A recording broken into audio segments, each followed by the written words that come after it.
అనిపించింది. దీంతో పాటు ఇంకా జ్ఞానం కూడా అందిస్తున్నారు. నేను సార్ క్లాసెస్ తటవర్తి రాఘవరావు సార్ క్లాసెస్ నేను రెగ్యులర్‌గా వింటూ ఉంటాను ఎప్పుడు. ఆహ్, యూట్యూబ్‌లో వింటూ ఉంటాను. ఎప్పటినుంచో వింటూ ఉన్నాను. సార్ క్లాసెస్ ఎలా ఉంటాయంటే రియాలిటీకి దగ్గరగా అంటే మనము ఫేస్ చేసేవి ఏంటి? మనం ఏమన్నా ప్రాబ్లమ్స్ ఉంటే వాటిని ఎట్లా రెక్టిఫై చేసుకోవాలి? అనే వాటికి ఆత్మజ్ఞానం అందిస్తూ దానితో పాటు రియాలిటీలో మనం ఎలా చేయాలి? ఎలా ముందుకు వెళ్ళాలి? అనేవిది ఎక్కువగా ఉంటుంది. చాలా బావుంటాయి. అందుకే నేను ఫాలో అవుతానింకా. ఓకే అండి. Thank you. బాగుందమ్మా, బాగుంది. ఇక్కడ ఒకటే లెక్క ఏంటంటే, చాలా మంది దీనికి అలవాటు పడిపోయారు. ఏదో ఒక మ్యూజిక్కో, అదే ఏదో ఒక వాయిస్ ఇంటూ గైడింగ్, వాటికి అలవాటు పడిపోయారు. అది పదే పదే చెప్పాల్సి వస్తుంది. ఇదే విషయాన్ని క్లారిఫై చేయవలసి వస్తుంది. కారణం ఏంటి అంటే, నేను అన్ని క్లాసుల్లో కూడా చెప్తూనే ఉన్నాను దాని యొక్క ఇంపార్టెన్స్. సైలెన్స్ మెడిటేషన్, శ్వాస మీద ధ్యాస యొక్క ఇంపార్టెన్స్. పత్రి గారు చాలా స్పష్టంగా చెప్తున్నారు. ధ్యానం అంటే శ్వాస మీద ధ్యాస. శ్వాస మీ గురువు. అలాగా బుద్ధుడు చేసింది కూడా శ్వాస మీద ధ్యాస చేస్తే కానీ అంతకుముందు ఎన్ని చేసినా ప్రయోజనం లేకపోయింది. ఇలాగ అన్నీ చెప్తున్నారు. కారణం ఏంటంటే, శ్వాస మీద ధ్యాస ఉంచినప్పుడే మీ లోపల ఉన్న ఆలోచనలు తగ్గుతూ ఉంటాయి. ఆలోచనలు. మనం ఇంక దేని మీద ధ్యాస అంటే, మన ధ్యాసని ఇంక దేని మీదకి మళ్ళించినా లోపల ఆలోచనలు అలా ఉంటాయి. ఆలోచనలు మించి మన ధ్యాసని ఇంకొక దాని మీదకి మళ్ళించాము కానీ, ఆ లోపల ఆలోచనలు తీయలేకపోతున్నాం. ఆ లోపల ఆలోచనలు ఖాళీ చేసే మార్గమే శ్వాస మీద ధ్యాస. ఎప్పుడైతే ఆలోచనొచ్చినప్పుడు కట్ చేసి శ్వాసను గమనిస్తామో, ఈ ఆలోచన యొక్క శక్తి తగ్గుతుంది. ఇది బాగా బాగా గమనించాలది ప్రతి ఒక్కళ్ళు. ఇది గమనించుకుంటే మొదట్లో ఏదైనా మనం కూర్చోలేకపోతే కొన్నాళ్ళు ప్రాక్టీస్ చేయడానికి ఏదోకటి మనం సపోర్ట్ తీసుకోవచ్చు. కానీ తర్వాత మనం చేయవలసిందేంటంటే ఇదే. ఎప్పుడైతే మనం శ్వాస మీద పెట్టమో ఏమవుతుంది? ఆ ఆలోచనలు అలాగే ఉంటాయి. మనకి చివరికేమవుతుందంటే శక్తి రాదు. అలా కూర్చోవడానికి ఉపయోగపడుతుంది గానీ శక్తి సంపాదించాం. ఏ మార్పులు రావు, ఏ లాభం రాదు. ఎన్ని సంవత్సరాలు కూర్చున్నా అలాగే ఉండిపోతాం.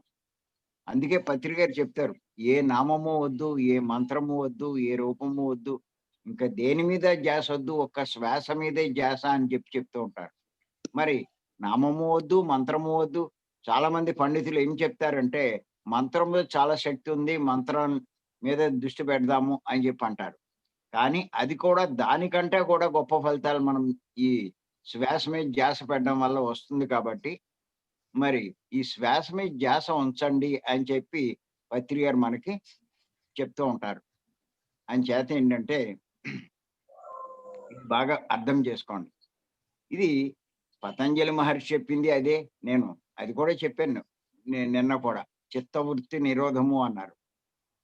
అంచేత మనలో చిత్తంలో ఉన్నటువంటి వృత్తులన్నీ నిరోధించడమే ధ్యానం అంటే. నిర్విషయ మనః ధ్యానం. ఏ విషయాలు లేకుండా ఉండాలి. మనస్సే పని చేయకూడదు. అదే ధ్యాన స్థితి. అక్కడే శక్తి వస్తుంది. అక్కడే లాభాలొస్తాయి. ఇయన్నీ మొత్తం పెద్ద పెద్ద వాళ్ళంతా చెప్తున్నారు. మీరు ఇంకా కూడా చూడండి. ఇంకొక విషయం చెప్తానిప్పుడు. ఏమిటంటే,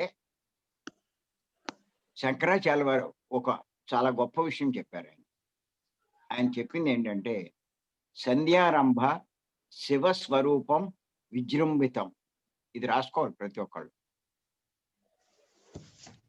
సంధ్యారంభ శివస్వరూపం విజృంభితం.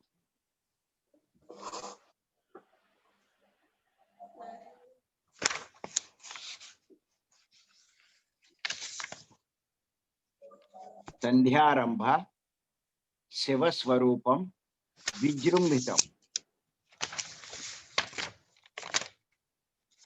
దీని అర్థం ఏంటంటే, సంధ్యాకాలంలో శివశక్తి అంటే దైవశక్తి విజృంభించి ఉంటుంది. అది ఆయన చెప్పింది. సంధ్యాకాలంలో శివశక్తి అంటే దైవశక్తి విజృంభించి ఉంటుంది. ఇక్కడ మనం ఒకటి గుర్తుపెట్టుకోవాలి. సంధ్య అంటే ఏంటి? సంధ్యాకాలం అంటే ఏంటి? సహజంగా మనకి ఈ సంధ్య అన్నది 2 చోట్ల వాడుతూ ఉంటాం. ఉదయం సంధ్య, సాయం సంధ్య అని 2 చోట్ల వాడతాం. ఉదయం సంధ్య అంటే అక్కడ చీకటి వెళ్ళిపోయి వెలుగు వస్తున్న టైము. అక్కడ ఈ రెండిటికి మధ్య ఉన్న టైము. దాన్ని ఉదయం సంధ్య అంటాం. సాయం సంధ్య. సాయం సంధ్య అంటే అక్కడ మళ్ళా వెలుగు వెళ్ళిపోయి చీకటి ప్రవేశిస్తున్న సమయం. అంటే ఈ రెండిటికి మధ్య ఉన్న సమయాన్ని సంధ్య అంటాం మనం. దీన్ని సంధ్యా సమయం అంటాం. అంచేత ఇక్కడ మనం గుర్తుపెట్టుకోవాలి.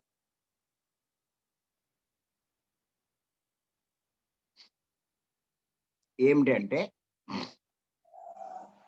రెండిటికి మధ్య. కానీ ఇక్కడ శంకరాచార్యుల వారు చెప్పింది ఏంటంటే ఈ ఉదయం సంధ్య, సాయం సంధ్య కాదు. ఈ ధ్యానం చేసే వాళ్ళకి ఇంకొక రకమైన సంధ్య ఉంది. ఏమిటంటే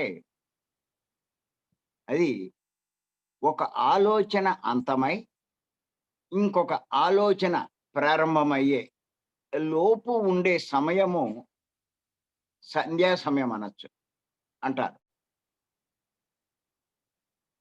మనకు ఒక ఆలోచన వస్తుంది, ఇది అయిపోతుంది, ఇంకొక రకమైన ఆలోచన ప్రారంభమవుతుంది. ఈ రెండిటి మధ్యలో ఉన్నటువంటి సమయమే సంధ్యా సమయం అంటారు. అది సంధ్యాకాలం అంటారు. ఈ సంధ్యాకాలంలోనే శివశక్తి అంటే భగవత్ శక్తి, దైవశక్తి విజృంభించి ఉంటుంది అని చెప్పి ఆయన చెప్పడం జరిగింది. అంటే ఆ శక్తి మనలో బాగా పెరుగుతూ ఉంటుంది. ఆ శక్తి అంటే ఒక ఆలోచనకి ఇంకొక ఆలోచనకి మధ్యలో ఉన్న సమయంలోనే మనలో ఆ శక్తి పెరుగుతూ ఉంటుంది. ఆ దైవశక్తి అనంతమైన శక్తి, సృష్టి అంతా వ్యాపించి ఉన్న శక్తి, మనం అనుకునే ప్రాణశక్తి. అంచేత కారణం ఏమిటి అంటే మనం కనుక గమనించినట్లయితే ఒక ఆలోచన వస్తుంది అంటే అక్కడ మనసు ఉన్నట్టు. మళ్ళా ఇంకొక ఆలోచన అక్కడ మనసు ఉన్నట్టే. కానీ కొంచెం ఈ గ్యాప్ ఉంటుంది. ఒక ఆలోచన వచ్చి రెండో ఆలోచన మధ్యలో కొంచెం గ్యాప్ ఉంటుంది. అంటే ఇంక అక్కడ ఆ గ్యాప్‌లో మనసు లేదు. గుర్తుపెట్టుకోండి. అక్కడ మనసు లేదు. మనసు పని చేయట్లేదు. మనసు లేదు. ఇంకా అక్కడ ఉండేదేంటి? రోజూ చెప్పుకుంటున్నాం మనం. ఉండేది ఆత్మే. ఆత్మ అంటే దైవం. అంటే ఆ ఆత్మ అంటే అక్కడేవో పదార్థం కాదు, శక్తి. అక్కడ ఉండేది శక్తి. అంటే శక్తి ఎక్కడ వస్తుంది అంటే ఆలోచన. అంటే మనసు ఆగిపోయినప్పుడే, ఆలోచనలు ఆగిపోయినప్పుడే, మళ్ళా కొత్త ఆలోచనలు వచ్చే లోపులో ఇంకేమీ ఉండదు. అక్కడ ఉండేది శక్తి మాత్రమే. అక్కడే మనం శక్తి పొందుతాం. ఆలోచనలు ఆగితేనే శక్తి అంటారు సారు. అంచేత మళ్ళా ఇంకొక ఆలోచన వస్తే మళ్ళా నువ్వు శ్వాస మీద పెట్టు అంటారు. కానీ ఈ ఆలోచనకి మధ్యలో ఖాళీ ఉంటుంది. దాన్నే శంకరాచార్యుల వారు ఏమన్నారంటే సంధ్య అని చెప్పి అన్నారు.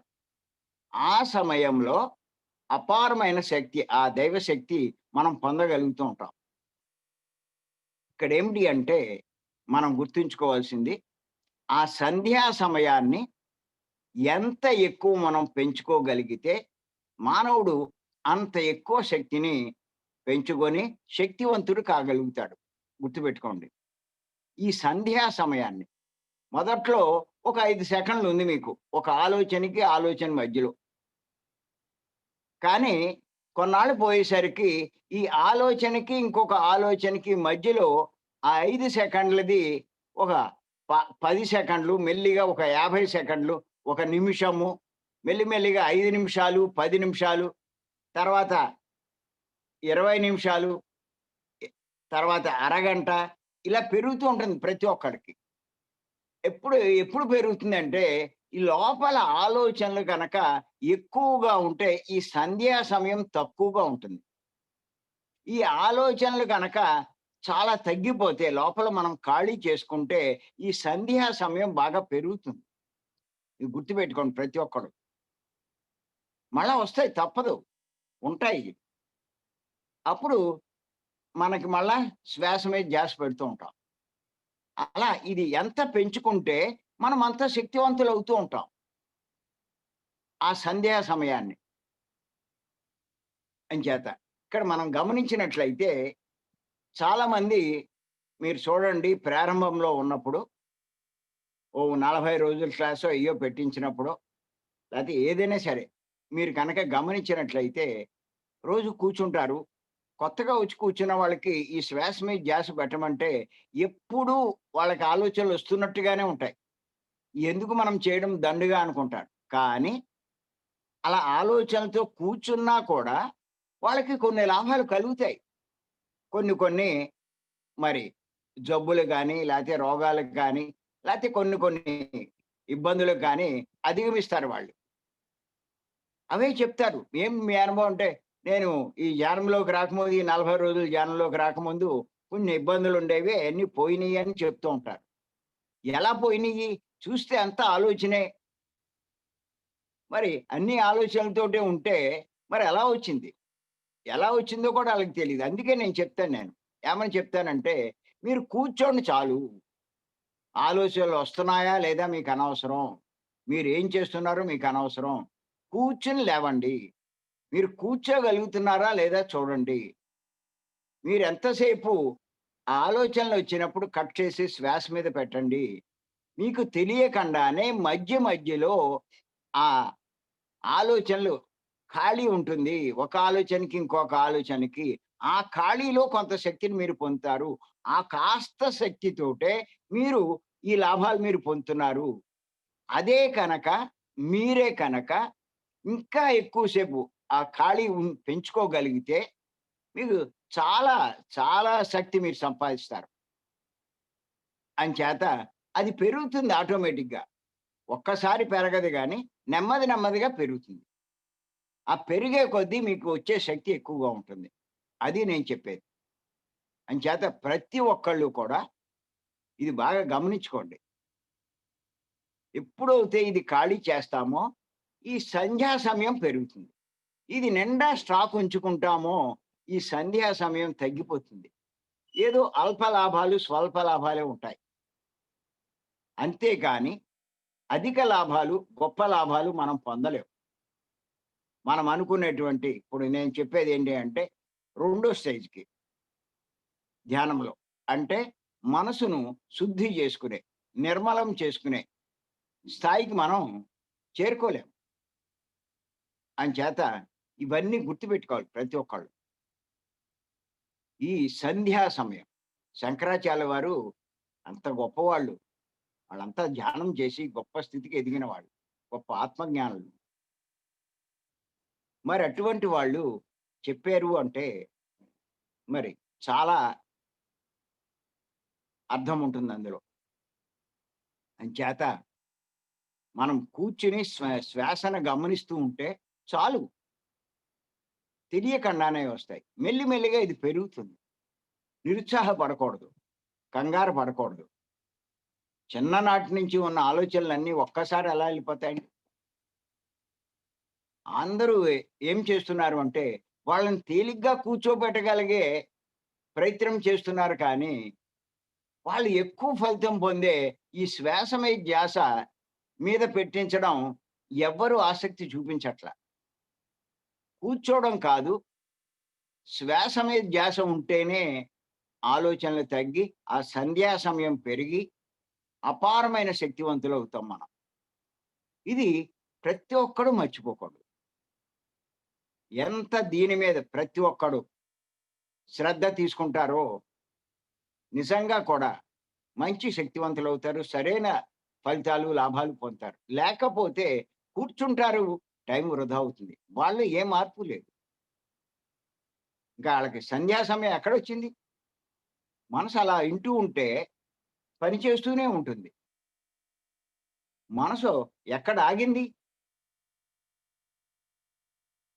అంచేత ఇది ప్రతి ఒక్కడు గమనించుకోవాలి. ముందు లోపల ఖాళీ చేయాలి. నేను చెప్పేదిది. ఆలోచనలు ఖాళీ చేయాలి. ఖాళీ కావాలి అంటే కట్ చేయాల్సిందే. శ్వాస మీద ధ్యాస ఉంచాల్సిందే. శ్వాస మీద ధ్యాస ఉంచితేనే ఎవరైనా సరే ఇది ఖాళీ చేసుకుంటారు. ఖాళీ చేసుకున్న వారే శక్తి పొందుతారు. ధ్యానంలో తేలిగ్గా కూర్చుంటారు. ఇంకోటి కూడా గుర్తుపెట్టుకోండి. ధ్యానంలో తేలిగ్గా కూర్చుంటారు. ఈ గ్యాప్ పెరిగే కొద్దీ వీళ్ళు తేలిగ్గా గంటలు గంటలు కూర్చుంటారు. ఎన్ని గంటలైనా కూర్చుంటారు. చూసేవాళ్ళకి ఆశ్చర్యం అవుతుంది. ఎంత ఆశ్చర్యం అంటే అంత ఆశ్చర్యం వేస్తుంది. ఎలా కూర్చున్నాను? కూర్చున్న వాళ్ళకి ఆశ్చర్యం. భలే గడిచిపోయిందే అంటారు. ఎంచేత? అక్కడున్న దైవమే. ఆ ఖాళీలో ఉన్నది దైవమే. దైవము అంటే శక్తి అని అనుకున్నాం.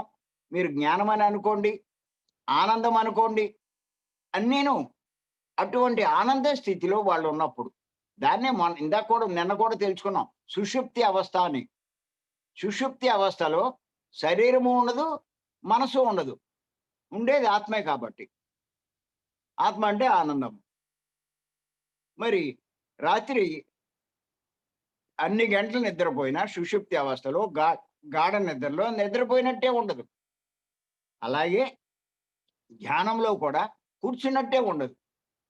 కానీ నిద్రకి, ధ్యానానికి తేడా ఏంటంటే నిద్రలో ఎరుక ఉండదు. ధ్యానంలో ఎరుక ఉంటుంది. అదే తేడా. నిద్ర అన్నది దానికి అదే వస్తుంది. ధ్యానం అన్నది మనకు మన ప్రయత్నం ద్వారా, శ్వాస మీద ధ్యాస ద్వారా మనం తెచ్చుకుంటాం ఆ అవస్థని. అంచేత నిద్ర అన్నది రాత్రి ఇది పగలేటి ఏ టైంలోనే సరే మనం తెచ్చుకుంటాం మన ప్రయత్నం ద్వారా.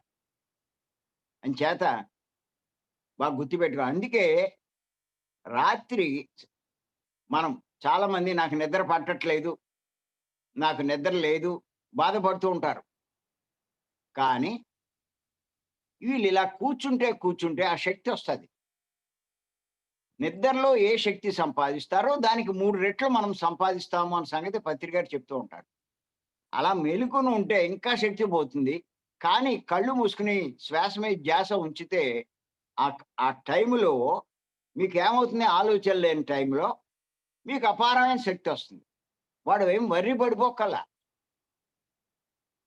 ఆ నిద్ర లేకపోయినా శ్వాస మీద ధ్యాస పెట్టి ఆ మంచం మీదే అక్కడే కూర్చుని మరి ధ్యానం చేస్తే శ్వాస మీద ధ్యాస ఉంచితే ఆ నిద్రలో పొందే శక్తి అంతా వీళ్ళు పొందుతారు.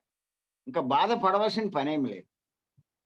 మెల్లిమెల్లిగా వాళ్ళలో ఉన్నటువంటి లోపాలన్నీ సవరించబడి మరి మంచి నిద్ర అన్నది కొంత నిన్న కూడా మనం చెప్పుకున్నాం. ఆ ఆ స్థితిలో మరి ఆ నిద్ర పోయినప్పుడు ఆ స్థితిలో అపారమైన శక్తి సంపాదిస్తారు అని చెప్పి మనం చెప్పుకున్నాం.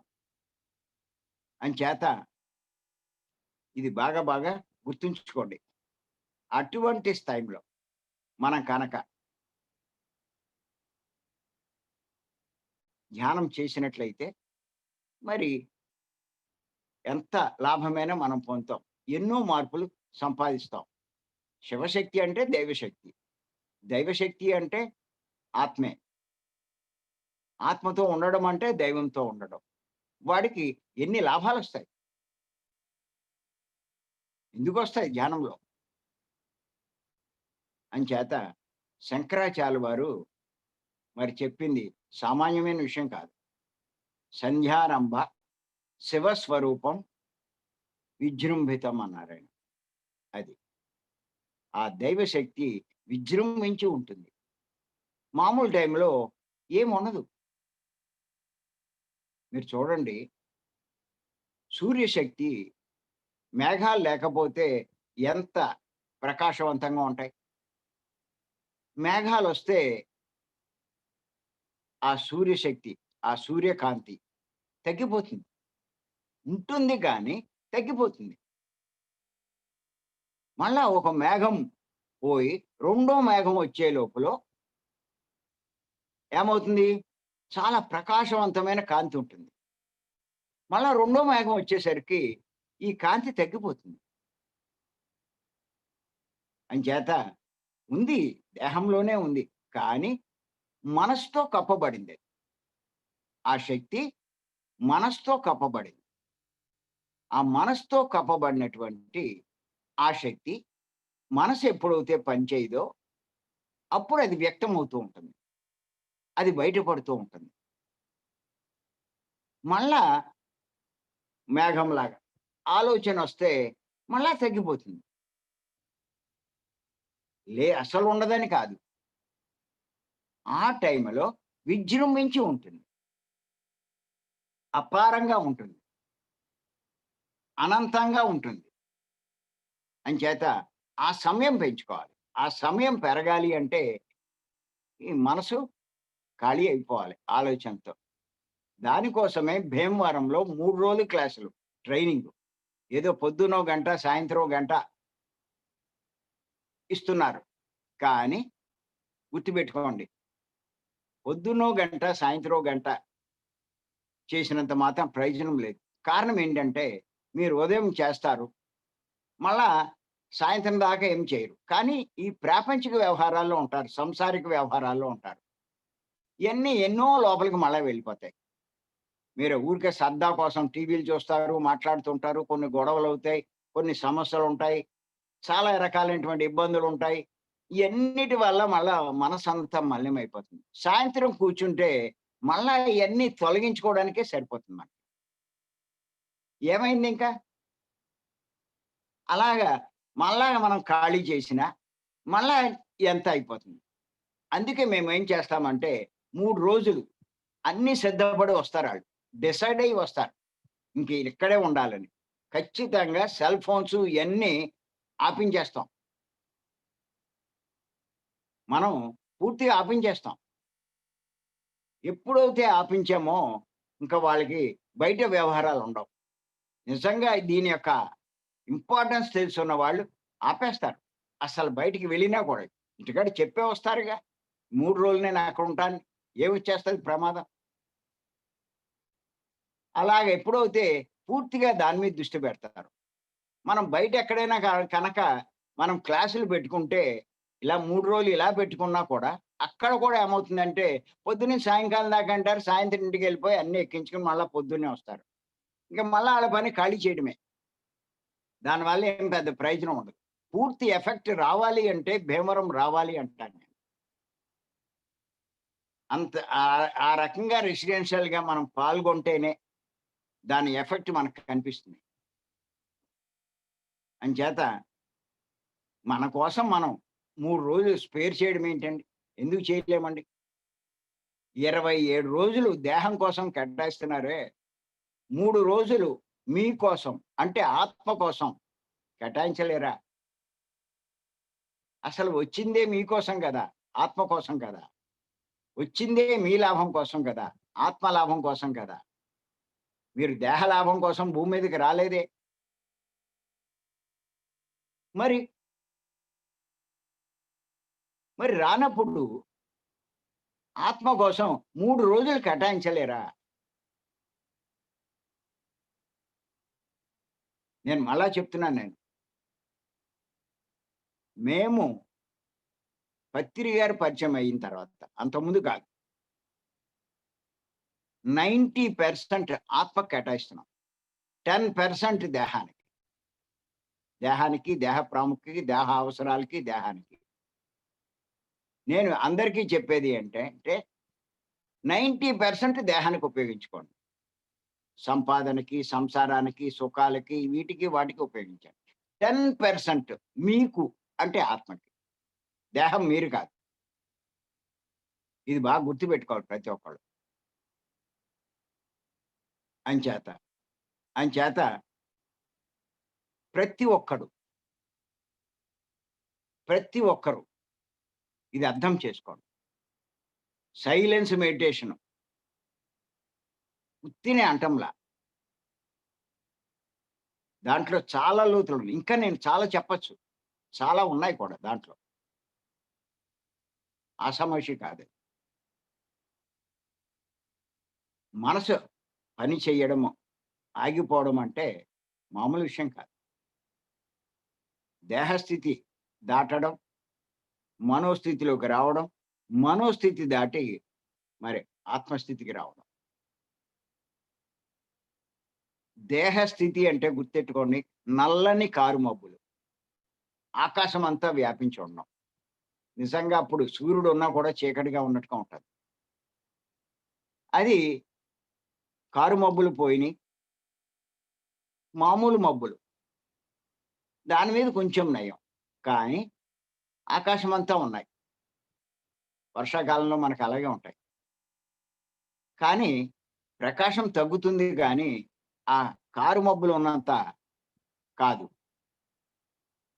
అదే ఆకాశమంతా క్లియర్‌గా ఉంది. అప్పుడు అత్యంత తీక్షణమైన ప్రకాశం, సూర్యప్రకాశం. మనము దర్శిస్తాం. ఆ వెలుగు మనకి కనిపిస్తూ ఉంటుంది. అలాగే ఇక్కడ కూడా అంతే.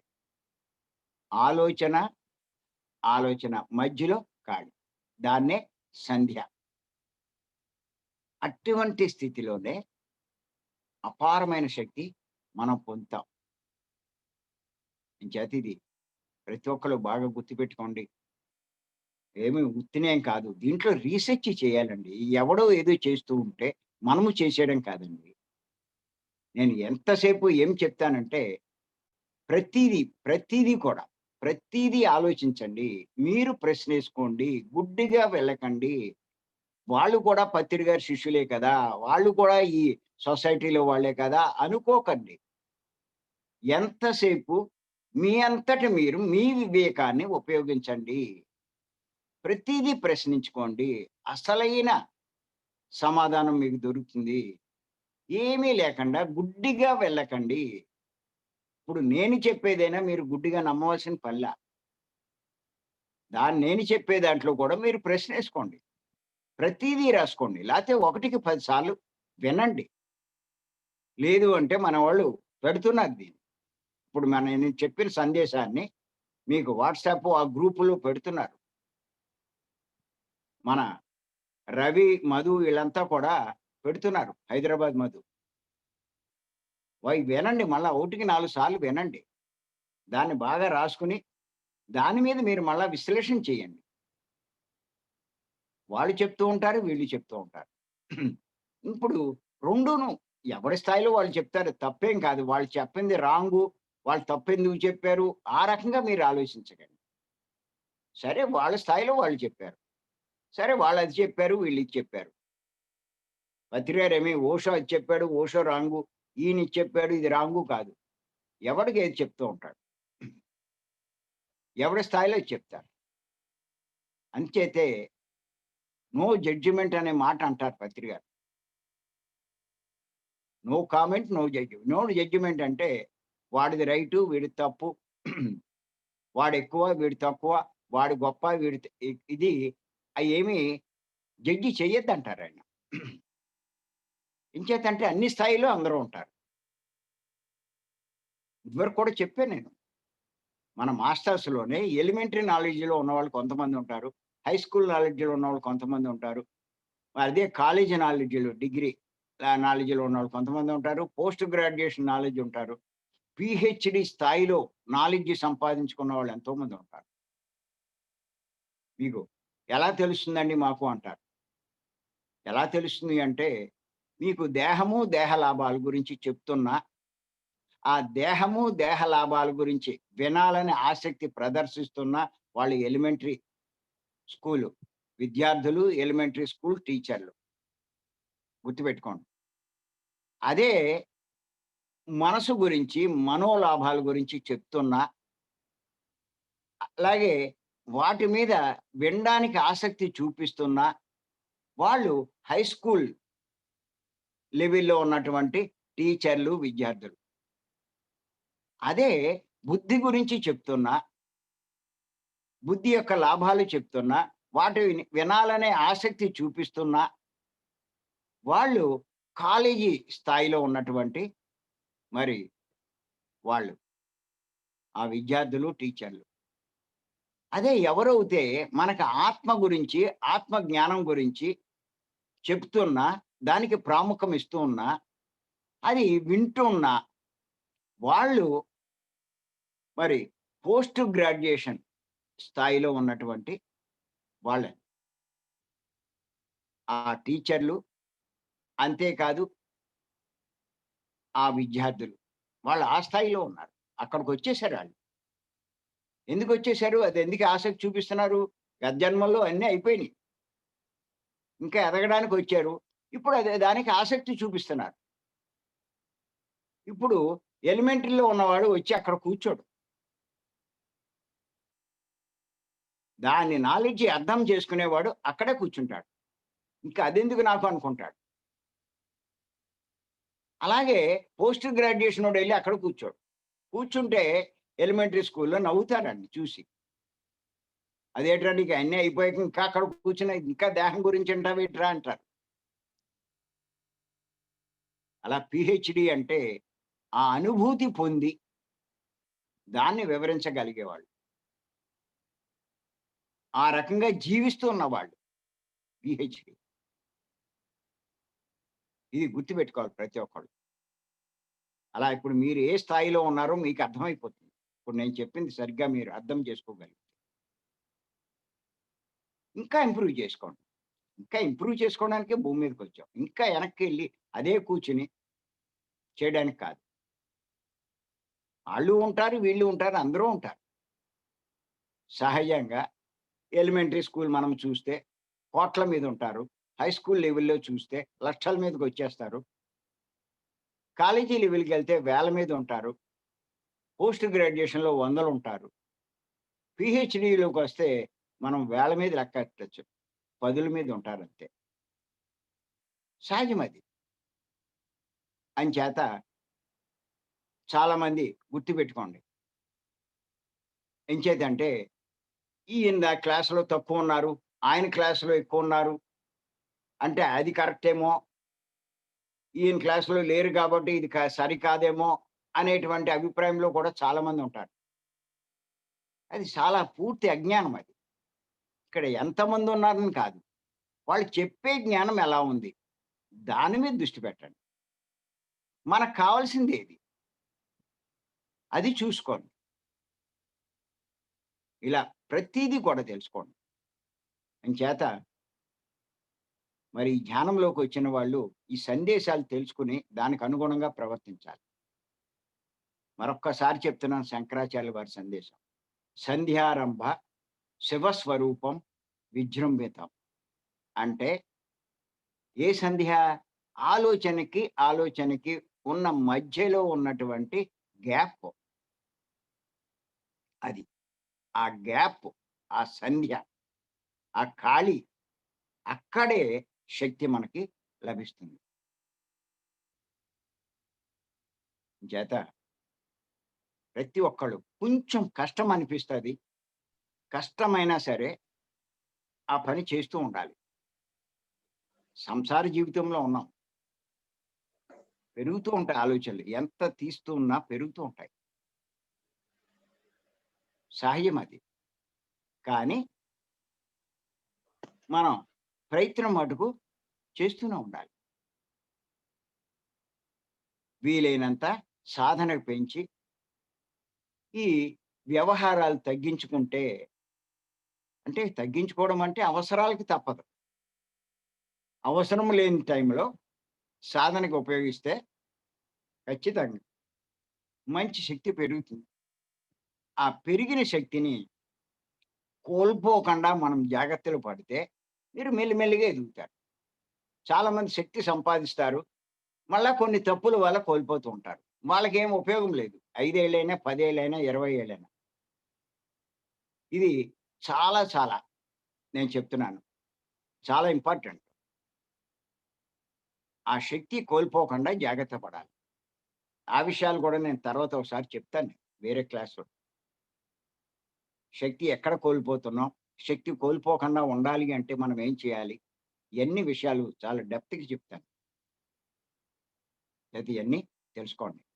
ఇలా రోజు మనం ఒక్కొక్క విషయం మీద విశ్లేషణ చేసుకుంటూ, కొన్ని విషయాలు నేర్చుకుంటూ, మరి మన జ్ఞానాన్ని పెంచుకుందాం. చేత ఈ అవకాశం ఇచ్చిన మీ అందరికీ మరొక్కసారి నేను ధన్యవాదాలు చెప్తున్నాను. Thank you. Thank you. Thank you.